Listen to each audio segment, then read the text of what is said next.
नमस्कार दोस्तों, फिजिक्स समाधान में आपका स्वागत है। मेरा नाम है आलोक प्रताप।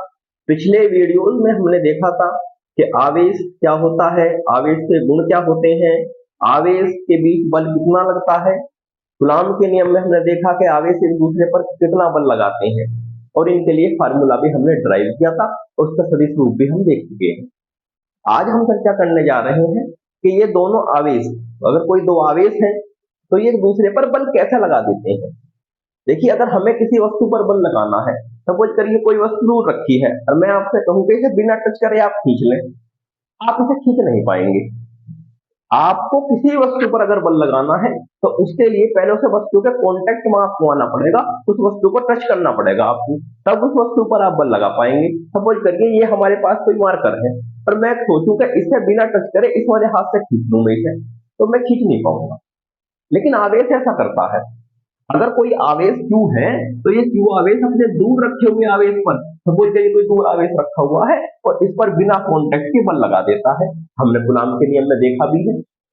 जब हम कूलॉम का नियम पढ़ रहे हैं तो हम देख रहे हैं कि ये आवेश इस आवेश से काफी दूरी पर रहता है, लेकिन फिर भी इसे ये बल का लगा देता है, इस पर खींच लेता है, आकर्षण का बल लगा देता है, इसे पुल कर देता है, प्रतिकर्षण का बल लगा देता है। तो ऐसे कैसे हो पाता है? इस कॉन्सेप्ट को समझने के लिए हमने एक तरीका यूज किया कि ये जो आवेश है ये अपने चारों ओर एक प्रभाव उत्पन्न करता है। जैसे ये आवेश रखा हुआ है तो ये आवेश अपने चारों ओर एक प्रभाव उत्पन्न करेगा। चारों ओर का मतलब ये नहीं है कि मैंने यहाँ गोला बना दिया गया प्रभाव उत्पन्न कर दिया, नहीं। चारों ओर का मतलब आप 3 डायमेंशन में समझे कि ये आवेश रखा हुआ है तो ये अपने चारों ओर, इस इधर भी और इधर भी, अपने चारों ओर एक इफेक्ट बना देता है। और ये जो इफेक्ट है जिसका नाम हम वैद्युत क्षेत्र कहेंगे, ये जो प्रभाव है ये बल लगाता है। तो हमने देखा कि ये जो आवेश है ये आवेश अपने चारों ओर, कॉन्सेप्ट हम समझे कि एक आवेश है और इस आवेश ने अपने चारों तरफ, मान लीजिए इतने एरिया में एक प्रभाव उत्पन्न कर, इसका जो प्रभाव है, इस आवेश का जो प्रभाव है, इफेक्ट जो है वो इतने एरिया में है। अगर इस एरिया में कोई दूसरा आवेश आ जाए, सपोज करिए इस एरिया में ये आवेश आ गया, तो ये जो इसका प्रभाव है जिसे हम वैद्युत क्षेत्र कहते हैं, ये वैद्युत क्षेत्र बल लगाता है इस आवेश पर। तो दोबारा समझेंगे कि कोई आवेश है, कोई आवेश अपने चारों ओर एक क्षेत्र पैदा करता है, एक प्रभाव उत्पन्न करता है, और अगर इस प्रभाव के भीतर, अगर इस क्षेत्र के भीतर कोई दूसरा आवेश आ जाता है तो ये वैद्युत क्षेत्र जो होता है इस अन्य आवेश पर बल लगाता है। सपोज समझे कि वैद्युत क्षेत्र क्या है? वैद्युत क्षेत्र किसी भी आवेश के चारों ओर का एक ऐसा क्षेत्र है जिसके भीतर किसी दूसरे आवेश पर बल लगता है। कौन लगाता है बल? दोबारा समझे, बल लगाता है हमारे पास वैद्युत क्षेत्र। कोई भी आवेश अपने चारों तरफ एक वैद्युत क्षेत्र उत्पन्न करेगा और ये वैद्युत क्षेत्र किसी अन्य आवेश पर बल लगाएगा। अगर कोई आवेश इस वैद्युत क्षेत्र से बाहर है तो उस पर कोई बल नहीं लगेगा। तो वैद्युत क्षेत्र क्या है? वैद्युत क्षेत्र किसी भी आवेश के चारों तरफ का एक ऐसा क्षेत्र है जिसके भीतर उस दूसरे किसी अन्य आवेश पर बल लगा। इस अन्य आवेश के लिए हम कभी कभी जो अन्य आवेश लेते हैं इसे देखने के लिए, इसे टेस्ट करने के लिए, इसे हम टेस्ट चार्ज भी बोल देते हैं, परीक्षण आवेश भी बोलते हैं। परीक्षण आवेश की अगर परिभाषा पर जाए या क्वालिटी पर जाए तो परीक्षण आवेश एक ऐसा आवेश हम कह सकते हैं जो बहुत ही सूक्ष्म है, जिसका अपना कोई वैद्युत क्षेत्र नहीं होता और धनावेश होता है। जैसे हम सपोज करें ये आवेश है और इस आवेश, सपोज करिए ये कोई आवेश है, ये आवेश है हमारे पास। इस आवेश के पास हम किसी वस्तु को लेकर आए, ठीक, सपोज करिए इस आवेश के पास हमने ये वस्तु लेकर आए और हमने देखा कि इस आवेश ने, इसके वैद्युत क्षेत्र ने इस पर 10 कूलॉम का बल लगाया। ये आवेश है, इस आवेश ने अपने चारों तरफ एक वैद्युत क्षेत्र पैदा करा और इसने किसी दूसरे आवेश पर 10 कूलॉम का बल लगाया। अब दोबारा हमने क्या करा, इसी के पास हम एक दूसरा आवेश लेकर आए जो थोड़ा बड़ा है, ये 2 कूलॉम आवेश हम लेकर आए और हमने देखा कि इस पर लगने वाला जो बल है वो 2 गुना हो गया, 20 कूलॉम, 20 न्यूटन हो गए। इस आवेश ने अपने चारों तरफ एक वैद्युत क्षेत्र पैदा करा। जब इसके पास हम छोटे आवेश को लेकर के आते हैं, 1 कूलम आवेश को लेकर के आते हैं, तो ये इस पर 10 न्यूटन का बल लगाता है। लेकिन जब दूसरे आवेश को हम लेकर के आते हैं, 2 कूलम आवेश को, तो लगने वाला बल जो होता है वो 2 गुना हो जाता है, 20 न्यूटन हो जाता है। इसका मतलब ये जो वैद्युत क्षेत्र बल लगा रहा है, ये आवेश पर डिपेंड करता है। अगर बड़ा आवेश आएगा तो ज्यादा बल लगाएगा, छोटा आवेश आएगा तो कम बल लगाएगा। तो हम कह सकते हैं कि लगने वाला जो बल है, लगने वाला जो बल है वो आवेश पर और वैद्युत क्षेत्र पर डिपेंड करता है। ठीक, अगर हम आवेश को बढ़ा दें, जो आवेश की मात्रा ज्यादा ले लें, तो बल की मात्रा ज्यादा हो जाती है। ठीक, अगर हम वैद्युत क्षेत्र का मान बढ़ा दें, वैद्युत क्षेत्र स्ट्रॉन्ग है या कमजोर है, इस पर डिपेंड करता है। अगर वैद्युत क्षेत्र स्ट्रॉन्ग है तो ज्यादा बल लगाता है, और कमजोर है तो कम बल लगाता है। तो ये दोनों, ये आवेश जो होता है, ये बल जो होता है, आवेश के और वैद्युत क्षेत्र के दोनों के बढ़ाने पर बढ़ जाता है। यहां से अगर हम मान निकालें तो E कितना आ जाएगा, E इक्वल टू आ जाएगा F अपॉन Q। Q0 कह सकते हैं दूसरे चार्ज के लिए, E equal to F upon Q0। ठीक, तो हम देखना चाहते हैं कि कहां पर वैद्युत क्षेत्र स्ट्रॉन्ग होता है, कहां पर वैद्युत क्षेत्र कमजोर होता है। हमने देखा कि ये कोई आवेश है Q, और इस Q आवेश के हमने मान लीजिए इतनी दूरी पर हमने देखा, यहां बिंदु A पर देखा, तो बिंदु A पर हमने जब कोई आवेश रखा तो इस पर कम बल लगा। हमने जब बिंदु B पर यह आवेश रखा तो बल लगने वाला जो बल है उसका मान बढ़ गया, उसकी इंटेंसिटी बढ़ गई बल की। इसका मतलब वैद्युत क्षेत्र के भीतर भी, वैद्युत क्षेत्र के भीतर भी हर बिंदु पर जो मान होता है बल का वो भिन्न भिन्न होता है। इसका मतलब वैद्युत क्षेत्र कहीं पर प्रबल है और कहीं पर दुर्बल है। इस चीज को देखने के लिए हम चेक करते हैं कि यहां अगर हमने आवेश रखा तो इस पर कितना बल लगा। सपोज करिए हमने 1 कूलम आवेश ले रखा है और इस पर हमने यहाँ बिंदु A पर रखा, और बिंदु A पर रखने पर उस पर 20 न्यूटन का बल लगता है। लेकिन जब हम इसे बिंदु B पर ले आते हैं तो लगने वाला बल हमारे पास 60 न्यूटन हो जाता है, एकदम से 3 गुना हो जाता है। और पास ले आते हैं, बिंदु C पर ले आते हैं, तो ये बल 200 न्यूटन हो जाता है। इसका मतलब अगर आप आवेश को पास ला रहे हैं, अगर आप दूसरे आवेश को पहले आवेश के पास ला रहे हैं, तो बल का मान बढ़ता चला जा रहा है। इसका मतलब वैद्युत क्षेत्र बढ़ता चला जा रहा है, वैद्युत क्षेत्र की इंटेंसिटी बढ़ती चली जा रही है। ये तो पूरा वैद्युत क्षेत्र है ही, लेकिन वैद्युत क्षेत्र के भीतर भी आप देख पा रहे हैं, अगर अगर Q आवेश का ही वैद्युत क्षेत्र है, ध्यान दें, अगर Q आवेश का वैद्युत क्षेत्र है तो भिन्न भिन्न बिंदुओं पर इस वैद्युत क्षेत्र के मान भी भिन्न भिन्न होते हैं। इस वैद्युत क्षेत्र की इंटेंसिटी भिन्न भिन्न होती है, इसी कारण हर बिंदु पर अलग अलग बल लग रहा है। तो हम कैसे डिफाइन करेंगे तो वैद्युत क्षेत्र की इंटेंसिटी को, तो हमने कहा कि वैद्युत क्षेत्र की तीव्रता, जिन बिंदुओं पर बल ज्यादा है उन बिंदुओं पर वैद्युत क्षेत्र की तीव्रता ज्यादा है, जिन बिंदुओं पर बल कम है उस बिंदु पर वैद्युत क्षेत्र की तीव्रता कम है। यानी हम ऐसे लिख सकते हैं कि किसी भी वैद्युत क्षेत्र में रखे, किसी वैद्युत क्षेत्र के भीतर, यहां से आप वैसे परिभाषा देते हैं कि Q0 हम 1 ले लें, 1 कूलम ले लें, तब E बराबर F। ठीक, किसी वैद्युत क्षेत्र के भीतर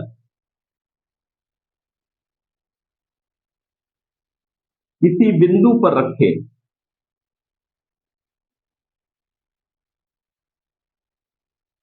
एकांक आवेश पर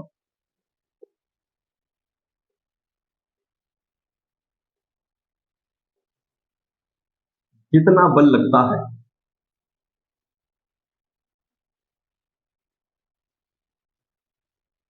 उसे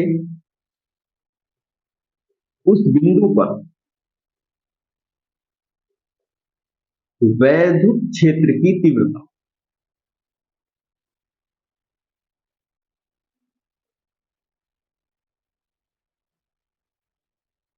ई वेक्टर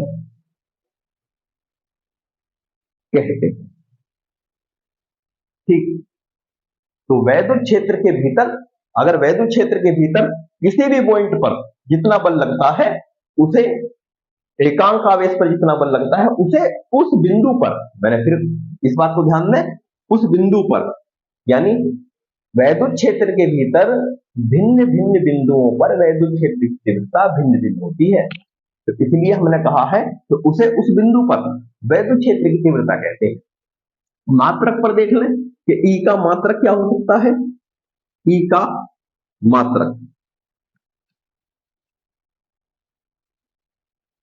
ये क्या हो सकता है, बल का मात्रक बताएंगे न्यूटन, और आवेश का मात्रक है कूलम्ब, तो इसका मात्रक आ गया न्यूटन बटे कूलम्ब। और विमीय सूत्र देख लें, विमीय सूत्र न्यूटन का है mL/T⁻², और कूलम्ब के लिए हम AT। तो इस तरीके से m पावर आ गई, L एक ही पावर है, T दो ऊपर है माइनस के, और एक नीचे से जाएगा तो माइनस के 3 आ जाएगा, और A की पावर -1। ठीक, क्योंकि बल एक सदिश राशि है। ठीक, क्या है वैद्युत क्षेत्र, किसी आवेश पर लगने वाला बल है, इसका मतलब ये भी एक सदिश राशि होगा। तो हम लिख सकते हैं E वेक्टर एक सदिश राशि है। E वेक्टर एक सदिश राशि है जिसकी दिशा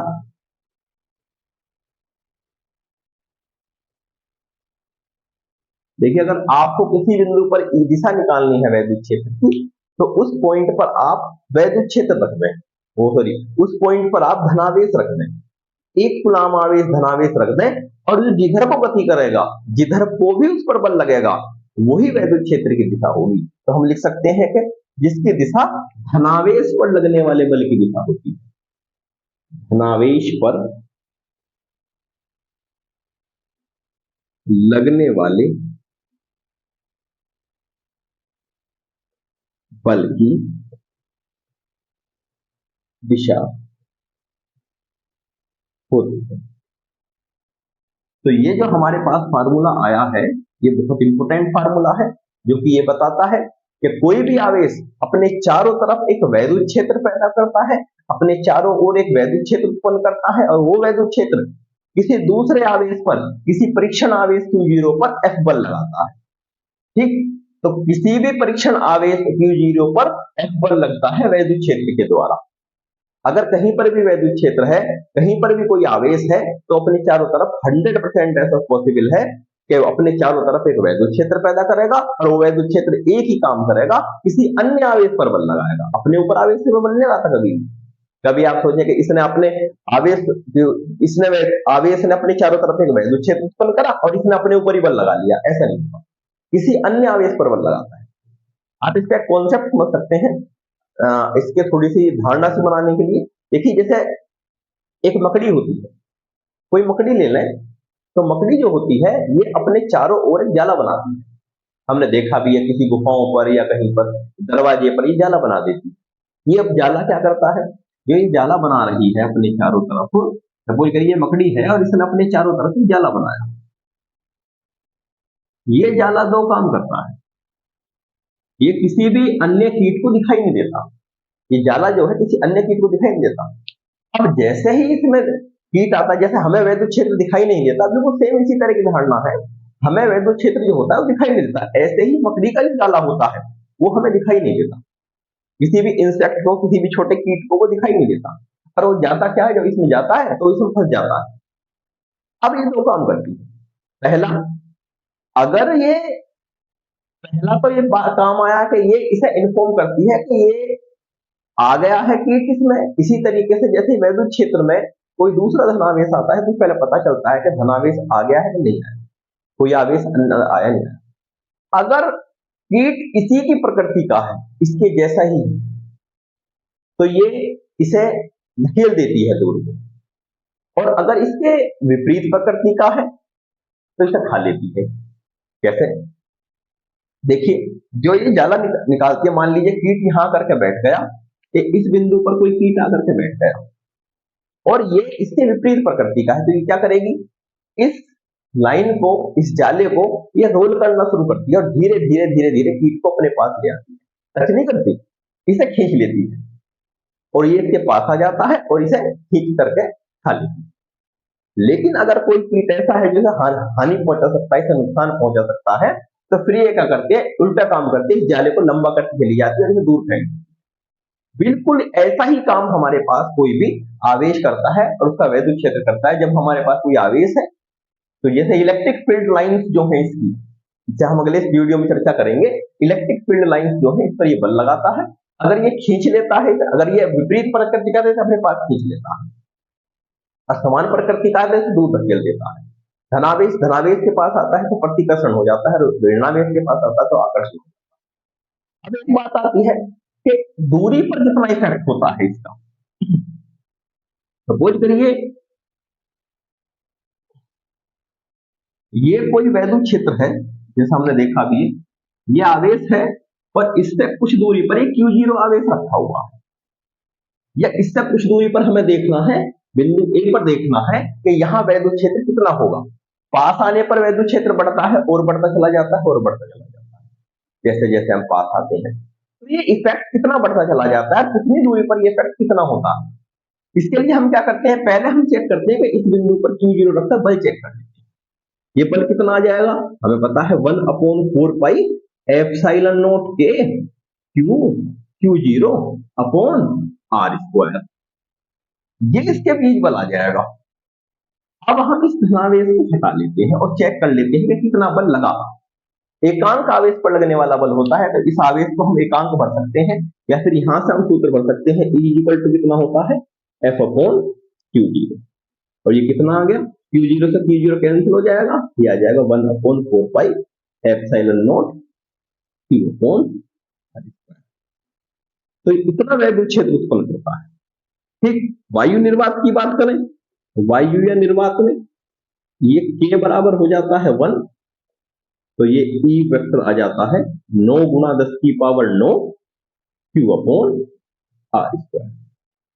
तो किसी भी वैद्युत क्षेत्र के भीतर जो इंटेंसिटी होती है, आप देख पा रहे हैं, दूरी घटने के साथ साथ इस इंटेंसिटी का मान बढ़ता चला जाता है। अगर हमारे पास कोई आवेश है और यहाँ कोई अन्य आवेश रख, कोई इस बिंदु पर हम चेक करें, तो जो वैद्युत क्षेत्र की तीव्रता होगी, वैद्युत क्षेत्र तो यहाँ भी होगा और यहाँ भी होगा, लेकिन वैद्युत क्षेत्र की तीव्रता, इंटेंसिटी जो होगी यहाँ कम होगी, और दूरी कम होने पर और बढ़ जाएगी, और दूरी कम होने पर और बढ़ जाएगी, और धीरे धीरे जैसे जैसे पास आएंगे तो वैद्युत क्षेत्र की तीव्रता जो है वो स्ट्रॉन्ग होता चला जाएगा वैद्युत क्षेत्र, और तीव्रता बढ़ती चली जाएगी। तो कितनी दूरी पर आवेश से कितनी दूरी पर वैद्युत क्षेत्र कितना होता है, इस फार्मूले से हम इसे कैलकुलेट कर सकते हैं। ठीक, तो ये वैद्युत क्षेत्र का कॉन्सेप्ट था। अगली वीडियो में हम चर्चा करेंगे कि ये वैद्युत क्षेत्र दिखता कैसा है। इसे दिखाने के लिए माइकल फैराडे ने वैद्युत बल रेखाओं का सहारा लिया है। तो वैद्युत बल रेखाएं क्या होती हैं, वैद्युत क्षेत्र रेखाएं क्या होती हैं, इन्हें हम जानेंगे। ठीक, तो आशा है आपको समझ में आ गया होगा वैद्युत क्षेत्र। यदि इसमें कोई डाउट आपको हो तो आप हमें कमेंट में लिख सकते हैं। धन्यवाद।